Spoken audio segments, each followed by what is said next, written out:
show. We've finally got music and stuff that Sharon was complaining about.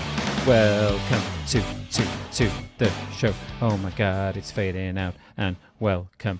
Hi, Sharon. Hi, Mark. Was it meant to fade out? Yes. Okay. Yes. It wasn't just going to stop. That's right. Let me explain to you how it works in the podcasting community, because clearly I am an expert in that field now. Actually, I won't do that because that's not what we're here for. Welcome, everybody, to another episode of Here to Tinpot 2. But it's a little bit of a special one, this one, isn't it, Sharon? Yeah, I'm excited for this. These are going to be good. You can tell that in a voice. Because the reason why we are excited and what I am currently thumbing through my hand now, listeners, viewers, we have a book. Now, this isn't one of those things where they go, oh, they've got a book, here they are to plug it.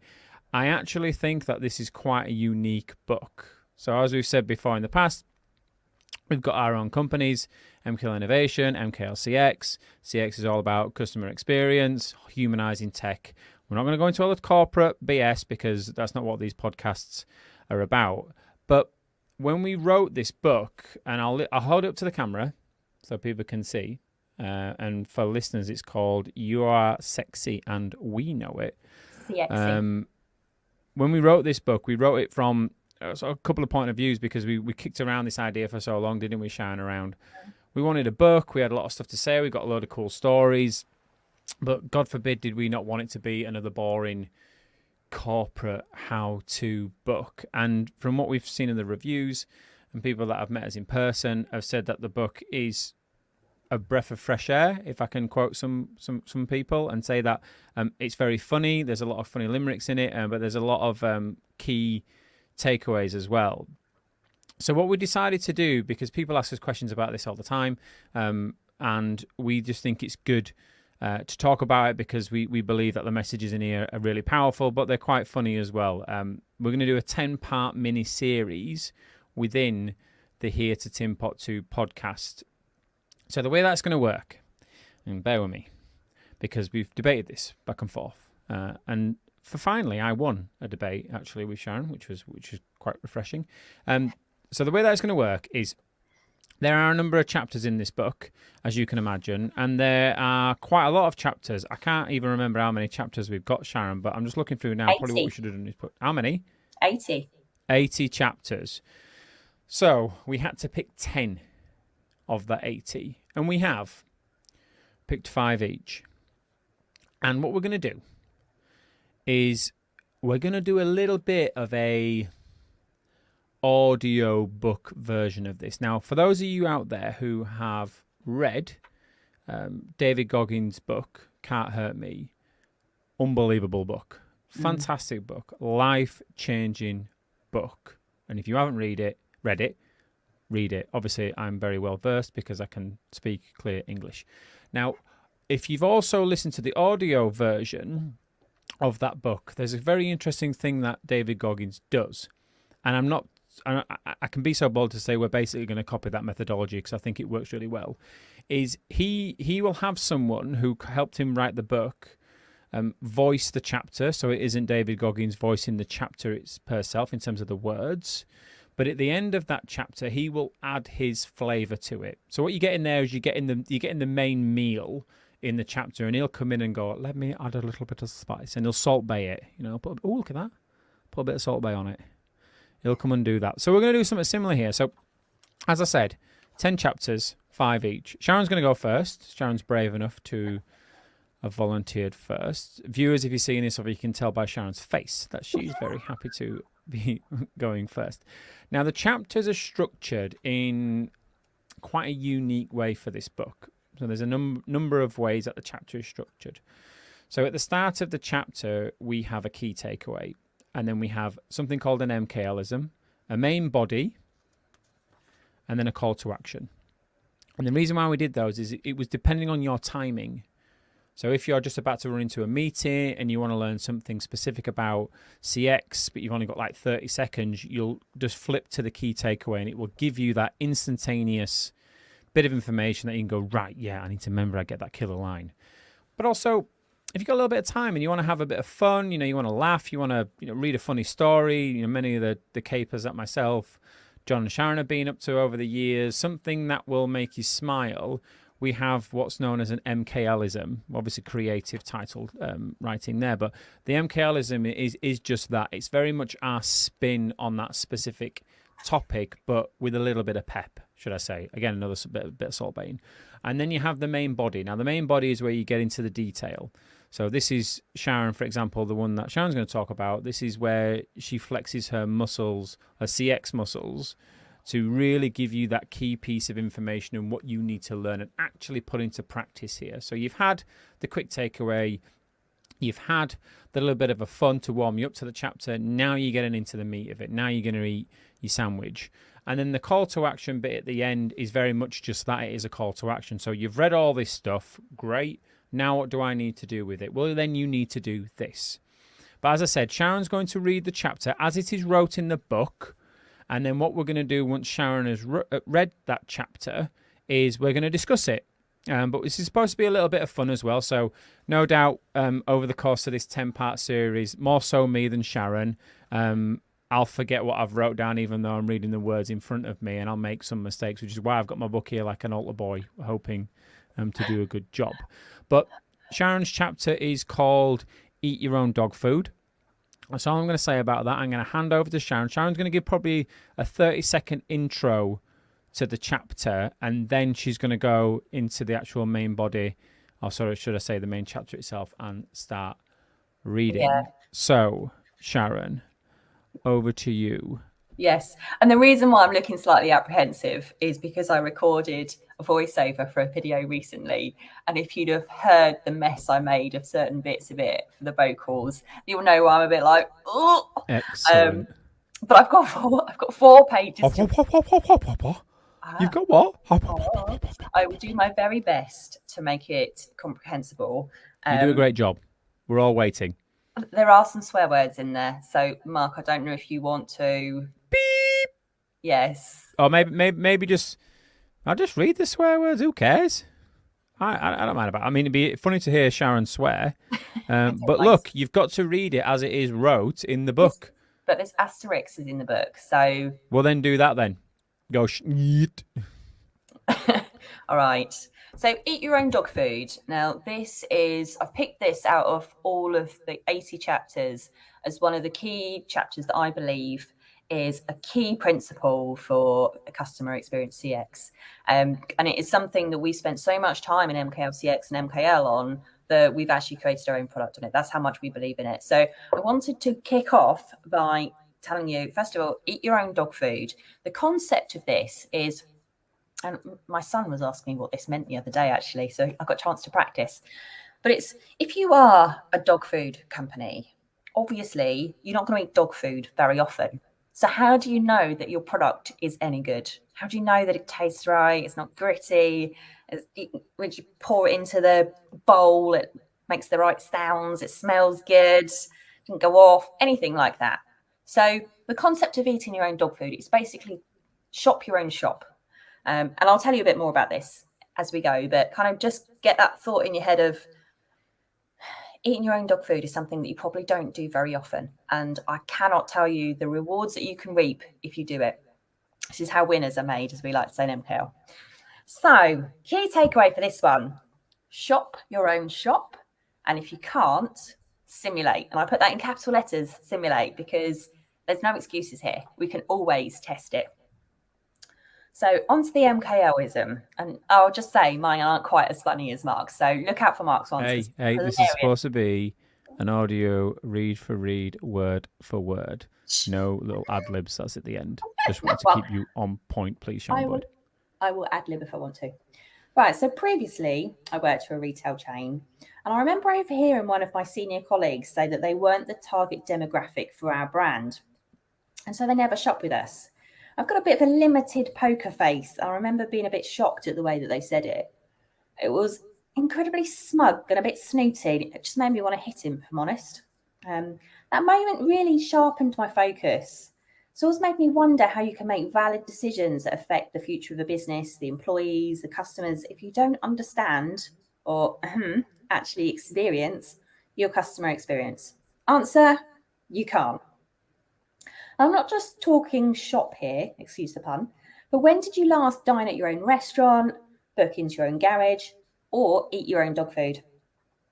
Obviously, I don't expect you to do the last one on the list. I do. Literally, but you get the idea. This should be the simplest, most obvious point in the book, hence why we're starting here. Yet so many people, leaders in particular, shy away from it, assuming that they know the customer journey as they've been in the company for 18 years. Okay, but have you ever actually ordered anything from your website? Have you called your help desk out of hours? Have you tried the chat function? Recently? If not, how can you possibly gauge firsthand whether your CX is any good?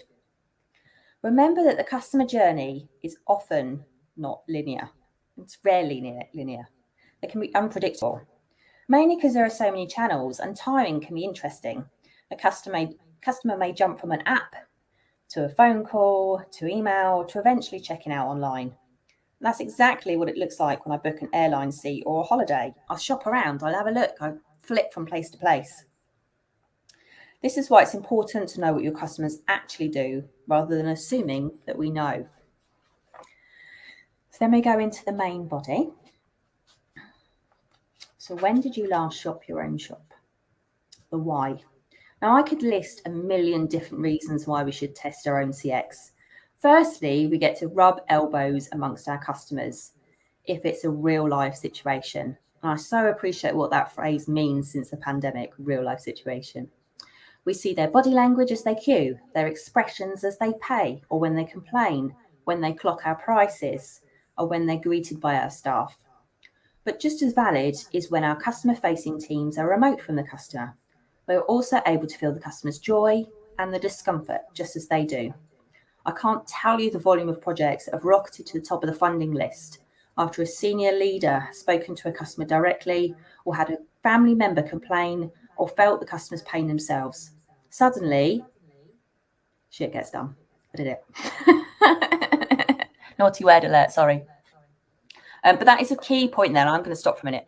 That is a key point. If you want sponsorship for your CX project, get your senior people to test the customer journey for themselves. You'll soon see how they move forward. Mark, stop giving me eyes. I'm allowed to ad lib if I want to. We're ad libbing here. This is literally not what we agreed, but I can't stop it now. You've done it, and it's live, so continue. Mine will be very different. Part 2 will be better. It's not just for leaders, though. It's agonizingly obvious when we ring a helpline for assistance, and it's clear that the agent does not have a clue how to navigate the system they're meant to be guiding us through. Every single customer-facing agent should have completed the steps of a process that a customer needs to complete if they're supporting that customer process. Again, it's obvious, right? So why is there so much pain and resistance around the back to the floor days? A select few embrace it. They learn how to use the tills, drive the fans, to pick the items, take the calls. Others stand about taking bored selfies. They simply just don't see the value. But there's always a way. Do you remember I said at the start about not making excuses? So what happens if it's a service you don't need as an individual? It's something aimed at industry or commercial. Or what if you provide patient care or it's dog food? Obviously, you can't become a patient just to test out your own patient journey. Okay, let's pause. What we did in the last few sentences was just come up with excuses. There's always a way to shop your own shop, even if you get all the way to the moment of no return and stop. We can park in the patient car park. We can check out the patient comms. We can try the patient food. And for those of you who've gone through labour, how amazing is your first meal and the first shower? Wouldn't it be amazing if they were at least adequate for what we've just been through? Burnt toast doesn't really cut it, does it? Food in any experience is not to be overlooked. Airlines, take note. At MKL, we provide commercial Internet of Things solutions as part of our offering. Not something I particularly need in my own house, but there are a lot of aspects that we offer that I can test out. Our automated customer comms from our software, the engineer on-site visit, or our cheerful greetings on the helpline, to name just a few. If you really can't live your own experience, then do the next best thing, simulate it. Also at MKL, we run white pumpkin events where companies come and simulate the complete customer journey off-site with us. And this works especially well if you're changing or creating a new customer proposition. So we get into the how do you do it then.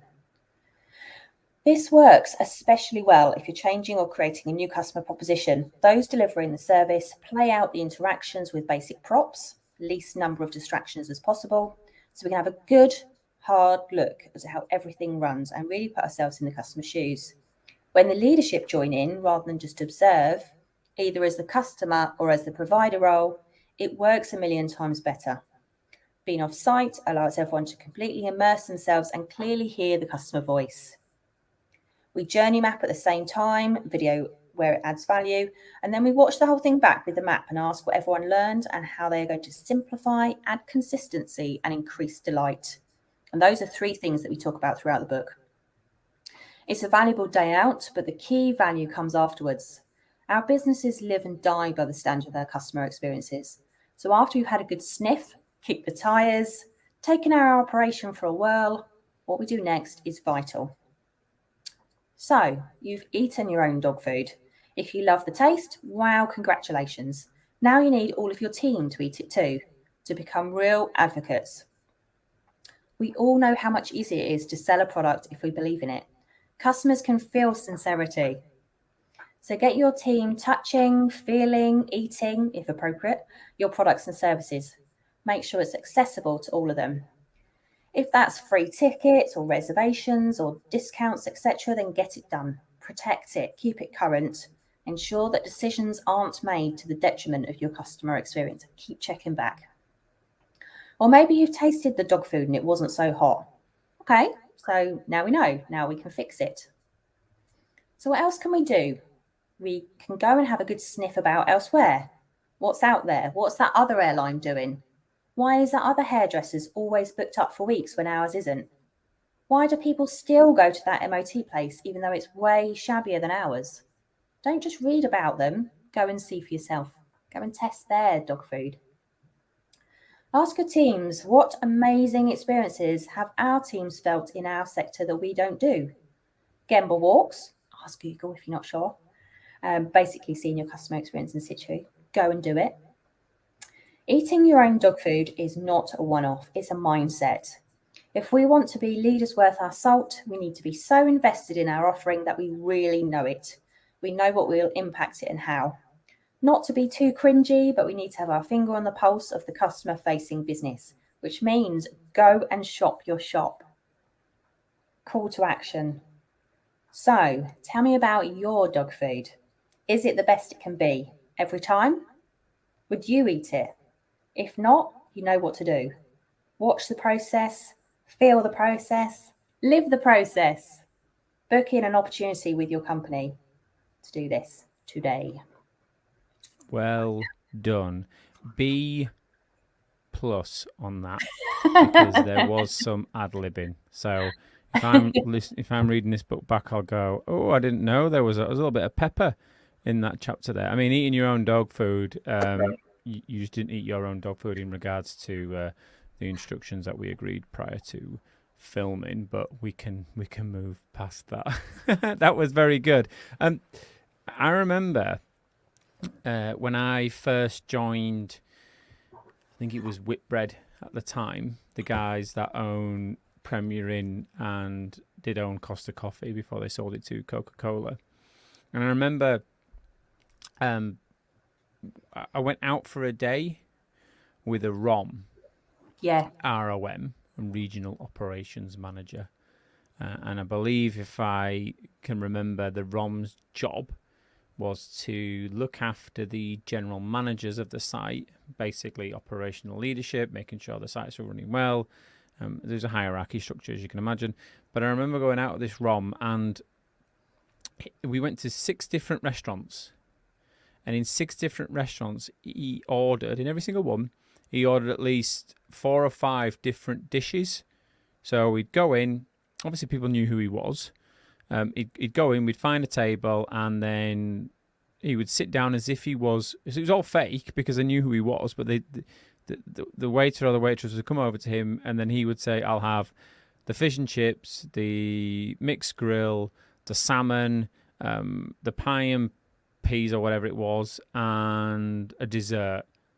Now there was just me and him there, but he would order that, and then he'd have all these dishes laid out in front of him, and then he'd get his cards out, and then look at how the dish was presented in regards to how it was served, but then also taste it. And I thought, what's going on here? Why is this happening? And it was only when really we started to understand it, and then you called it eating your own dog food, which is something I've never heard before.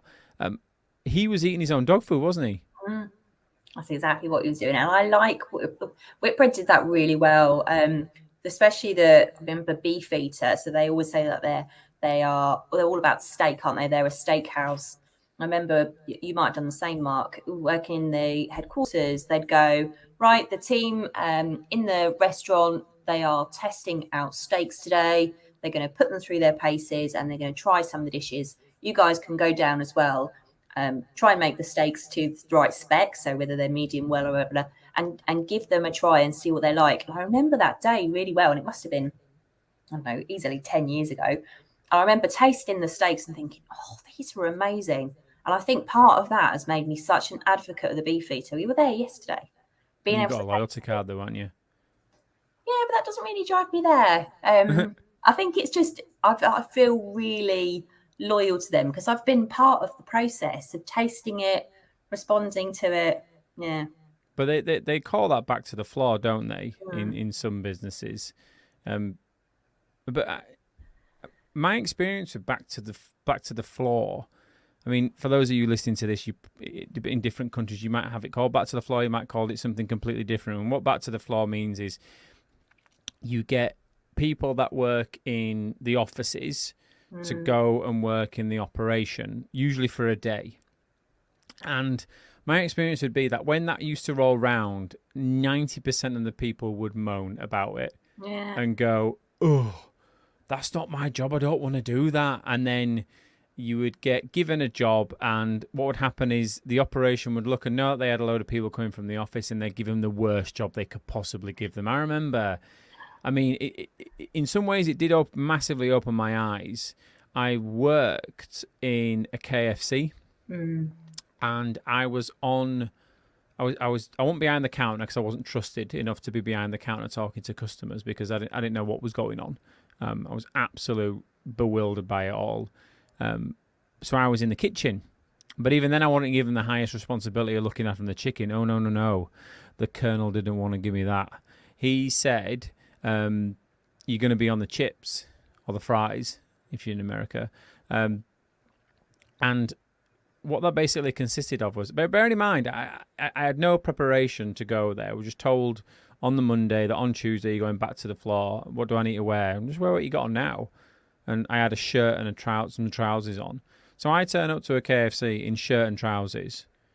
And they go, right, you're in the kitchen. Okay, fair enough. We're doing something with chicken and all that. No. You're going to be on the fries. Okay, so take me to the fry counter. And what's in front of me is like just a look like an oasis of black liquid bubbling away in front of me. And I'm looking at it and it's going... I should have had the sound effect ready for this, but bubbling away. And then at the side of me, to the right, where my hand was a load of fries, uncooked fries. So what I had to do is I had to take a handful of these fries, put them in the baskets, drop them into the oil, cook them for a set amount of time. I had a little timer that I pressed, boom, off they go. Take them out, throw them into like a big metal sort of like dustbin thing. And then I had to scoop them out using this like metal thing.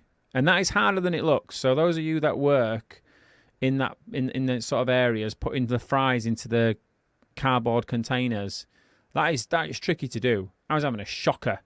And then I was putting the fries on the on the the little slider, when you see the people on the front desk on the kiosk. And they're taking their orders, and the burgers are sliding down that thing, from the kitchen, and they're putting their hand in and filling the baskets. You're not nodding, Sharon, so I'm guessing you don't know what I'm on about. Yeah, I know exactly what you're about. Yeah. All right, okay, so maybe a bit of feedback would be great. But anyway, so I'm putting the fries on there, and they're getting rejected. So they're rejecting my fries, and they're coming round, they're kicking off because this is at the height of lunch. And they're going, I can't give that to the customer. What are you doing, Mark? And I'm going, and there was no AC. It was just a very sweaty, hard process. And that was my back to the floor experience. But where I think that stuff really falls down is you never get the leadership doing it. Yeah, and It's always the office people that get to go do it, and the leadership go off for the day or do whatever. You can walk around the operation as a leader with your clipboard and your pen and talking to people, but unless you actually go through that process, you have no idea what it's like to be a customer. Yeah, and that's when we do the White Pumpkins, having the leaders in the room and wandering around with the team, engaging with the team, listening, observing, and actually being part of those discussions makes such a big difference. It really does. As you touched on it there, when a leader does turn up, quite often they get pulled into a discussion behind the scenes of, oh, there's this performance issue, can I have a chat with you? And what you're doing is that. Just do this, just do that. Yeah, and they end up talking about payroll or something like that. And you had to come on, we're looking at the breakfast at the moment. Like, what's the breakfast operation? And then when they engage, they go, oh, why have we got all the Why do we do it like that? Why is that like that? That's either wasting money or blah, blah, blah. Yeah, why are the knives at the height that a child or a toddler can grab hold of, which is what I saw in a restaurant a little while back. And you could see them going, right, this isn't right. I'm going to change this immediately. And before we'd even left the restaurant, done. It makes such a difference to have a leader there. Then they go back and talk to the rest of the team about it. They've lived it. And then you start seeing that advocacy coming through. So you want it, not just the team, but definitely the leadership as well. And if you can get the exec involved, amazing. But you can't do pre-planned eating of the dog food. What I mean by that is, how many times have you seen that? Take a CEO of a big business. Again, I'm going to pick on Whitbread here. So when, what was his name? He was the CEO of EasyJet as well.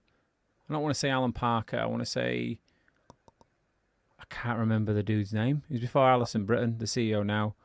I mean, maybe that's how memorable he was, but yeah. The CEO at the time of Whitbread, Andy Harrison. That was it, Andy Harrison. So whenever he would go out on the operation, it would be a big pre-planned event. So they would know weeks in advance that he was coming. The store would be absolutely cleaned to the perfection. The staff with the best engagement scores or the best performance reviews would be put on front of house. It would be a make-believe operation. So in Andy's defense, he would come and see this and go, wow, look at how good we are at this. We're fantastic. Whereas those eating your own dog food events, if I could be so bold to say, if I was in his position, I would just disappear and turn up to the operation, because obviously you'd be recognised once you get there, but once you're there, it's hard to change it. And then you get to see the reality of what's actually happening in your operation. So for you people that are watching this who are senior leaders, please stop. Unless it's a safety procedure where you need to have a pre-planned event, if it's RAMs or anything like that. But if it's just a normal operation, don't do the weeks and weeks in advance. Just turn up and get a real understanding of what's going on in your business. Yeah, and sorry if I was looking down. I was looking because we've got a whole chapter of this in the book where we talk really distinctly about that, because all that happens is 2 or 3 days before the visit, they call all of the staff in. So everyone who should be on holiday is called in. As you say, everyone does everything running around like a mad thing. And they said the person doesn't see the full picture. But after they've left, everyone's back on, everyone who should have been back to taking normal. those days. Well, worse, everyone then disappears because they should have been on holiday or they should have been off sick or whatever. And then they're like, right. Then the customer experience over the next couple of days then drops. Yeah. Like, we did all that extra work running around cleaning windows, etc. Now we're burnt out and right, okay, he's gone now. So the customers turned up on those days and gone, whoa, what's going on here? This is great. God, have they had some new management in? And then they go away and come back and go, Yeah. So there was somewhere in the book, and unfortunately can't lay my fingers on it directly, but it's something about being part of the furniture. So just drop in, and this works great if someone lives locally to a couple of different outlets or pubs or whatever it is you're industry in, and they just go and work there on the way home, and they just sort of sat there in the service station or whatever, just joining in. And if they see something, oh, do you know what, that person behind the counter is really struggling, I'll go over and help. I'll do the chips, or I'll man the till. And then just carry on doing that rather than just something making trying to attack you then, Sharon? Is that Did your phone go off then? Yes, that was our help desk calling. Didn't see the panic. Yeah. Yeah. So because we do something quite similar-ish. So we obviously really appreciate our engineers that are on site, but our engineers can be on a site for a day, a week, and the clients can differ depending on what the job is at the time. But our COO, one of the jobs that he's got is he will just arrive on a site where the engineers are for a couple of days. And this isn't just to be nosy to see what they're doing. Of course, there is an element of that. But it's more so that he wants to be able to know that the customer is getting exactly the values that we portray out to the world. Because there's nothing worse, is there, than when you can read. No, I'll take that a different way. There is nothing worse than when you go to engage a client for a specific service, and let's say you have it's a big deal, and you've got senior management involved in that. And these people, he or she, will be very slick, and they will tell you a fantastic story about how their business runs and how their business operates, which is great. And you would expect that when you're going to buy that service or engaging with that client.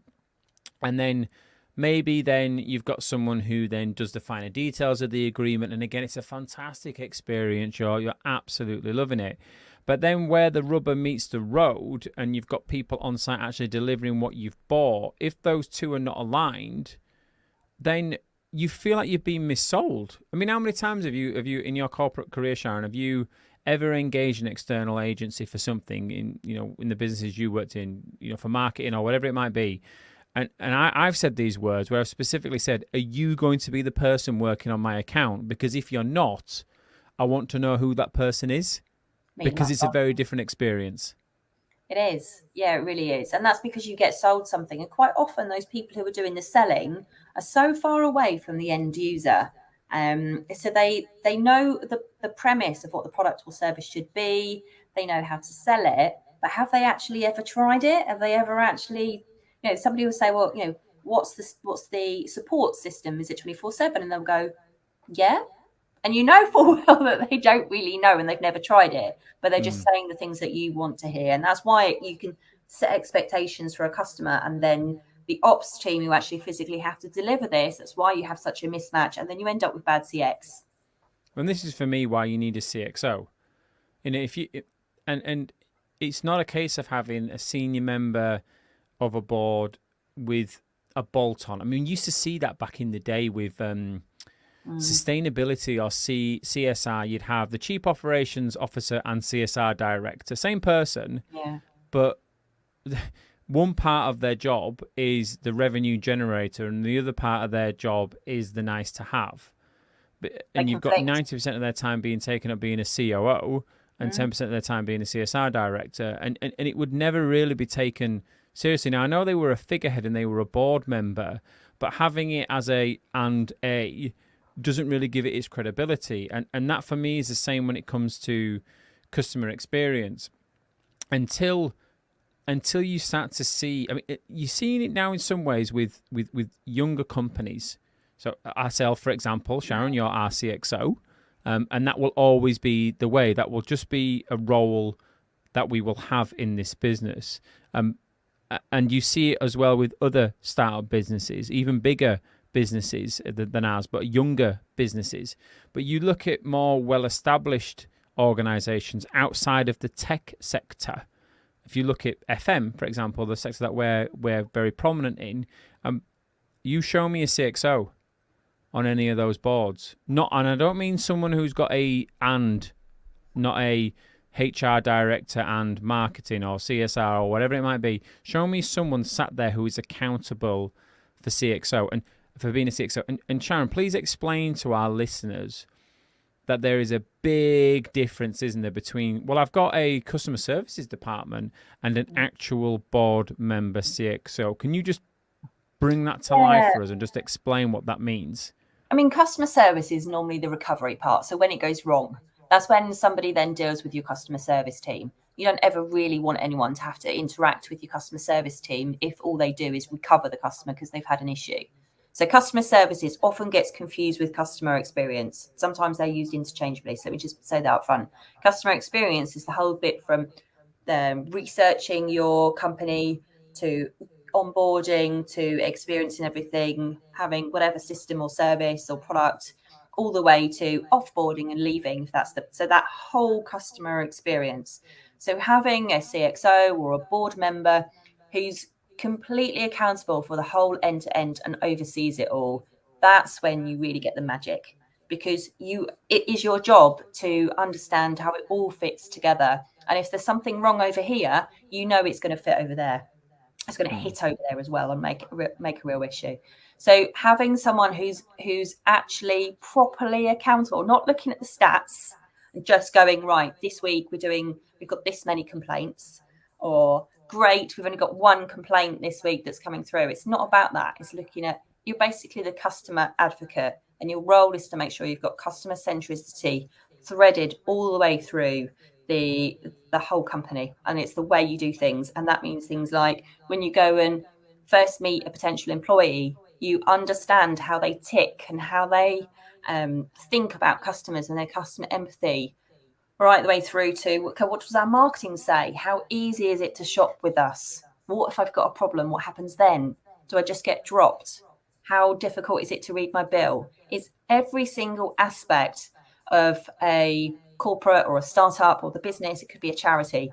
It's a hospital. It's every single part of that customer journey through the customer's eyes, and putting that same vision through the customer's eyes through every single person in that business, whether it's an investor, whether it's a supplier, a third party, because quite often they're the ones who end up being close to the customer, or the employees, everybody. So it's almost like having if I've understood that correctly, it's almost like you've got a customer sat on your board, because in the nicest sense of the word, a CXO thinks very differently than a CFO or a COO or a HR director or whatever it might be. Because I could imagine, though, if I put my devil's advocate hat on, I could imagine that a CXO role could probably rub a little bit against other departments, because you could imagine, I don't know, let's say you've got a chief marketing officer who wants to do a fantastic campaign, and they've thought really hard about it, and it's beautiful and it's elegant, and it just really portrays the brand. But then if you were to put the lens in it and go, okay, I get that, what about the customer? Now, you might be sat there thinking, why would they do that? They're in the marketing department. Of course they would have nailed that. How many marketing campaigns have you seen out there recently that have got this really, really wrong? And I mean really wrong, to the point where potentially they're causing some very difficult conversations to be happening within their social media channels. Now, I'm not saying that a CXO would necessarily solve that from happening, but I'm saying, yes, have a fantastic campaign, but if you've got that lens of the customer going, ooh, how is this going to be seen by our customers? Well, my customer's going to think about this. That could either work very well with a chief marketing officer, or it could rub. I can imagine that would be quite an interesting conversation to have. Yeah, I mean, certainly from a commercial point of view, quite often the challenges or the conflicts come when there's prioritization. So you've only got a set amount of cash in a corporate. You've got this many project managers, or this many change and business teams in IT. And you've got to go through and prioritize your projects. And they go, right, okay then. So I'm talking about big corporates here, very broadly, but kind of you quite often go, right, well, these ones are going to bring in they're going to generate revenue. So we're going to do those, no brainer. And then you look at those and go, okay, but that's actually going to make it harder for a customer to do business with us, or it's going to throw confusion in.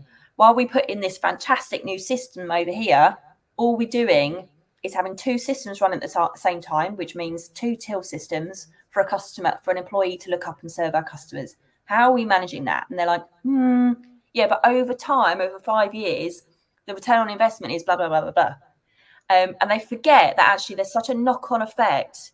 So the commercials of things like customer complaints and customer compensation, and the amount of people that you're going to have to, the extra heads you're going to have to put into the customer service team to cope with the disruption that this ROI is going to bring, that often isn't on the radar of someone who thinks commercially, because they forget that things like disruption caused by a big IT project is going to actually cause you more cost in the long run if you haven't thought about the impact on customers and employees. So yes, as a CXO, you have to put your hand up and go, we need to think about the customer here. We have to do a test. We have to speak to employees. We have to understand. This is why you have to get under the covers of what's actually going on in your business. You can't assume. You can't go, well, putting in new IT systems, got to be the right thing, without actually checking and making sure somebody is holding that customer flag and going, let's just think about this first. And the employee flag, they're very closely integrated.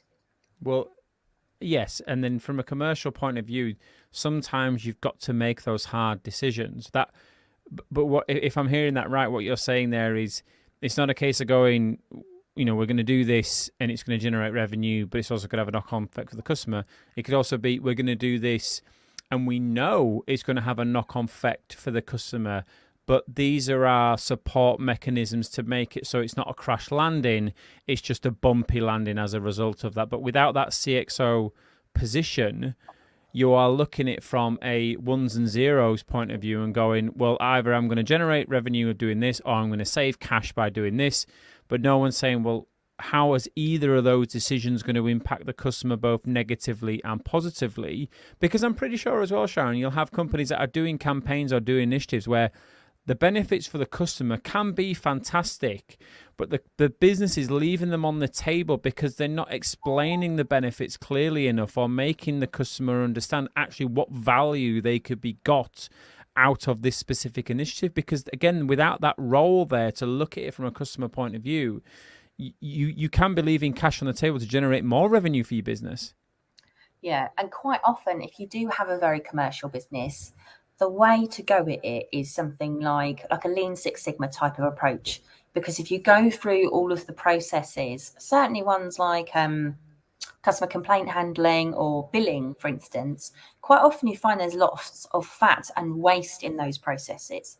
So if you go through and say this is a process optimization, you'll find that when you do that, you can make it easier and more streamlined for customers and employees, and still find ways to save cash as well. So you hit both buckets. So sometimes if a business is really commercialized and isn't thinking in a customer way, you start off that way. Okay, we've got some fat we can strip out here, some waste. Find out what those are, add your monetary tags to it, that will save X amount. But know that at the same time, you're improving the process for customers and employees, and then you work out what those metrics are as well and add those in. And next time round, you make them much more customer and employee centric and show what the success was on that previous one that was sort of badged more as a commercial program. Awesome. Last 30 seconds, Sharon. Is there anything else you would like to add? I'd say if you haven't, it's the call to action in the chapter really. If you have not eaten your own dog food recently and you are one of the people who makes decisions, or you do guide customers or employees through, pick up go and look at your website, pick up the phone and try out your help desk, go and visit one of your shops. And if you need help in doing this as a team, or you want to explore your processes or customer journey more widely, give me a tinkle and I'll help you do it. Ooh. And with the music starting, that's the end of the show. Thank you, Sharon. Really appreciate that. Professional read through, if not some notes to be taken at the end, but we'll get it better on part 2. Welcome, everyone, and goodbye, everyone. Say goodbye, Sharon. Bye. Have a good week.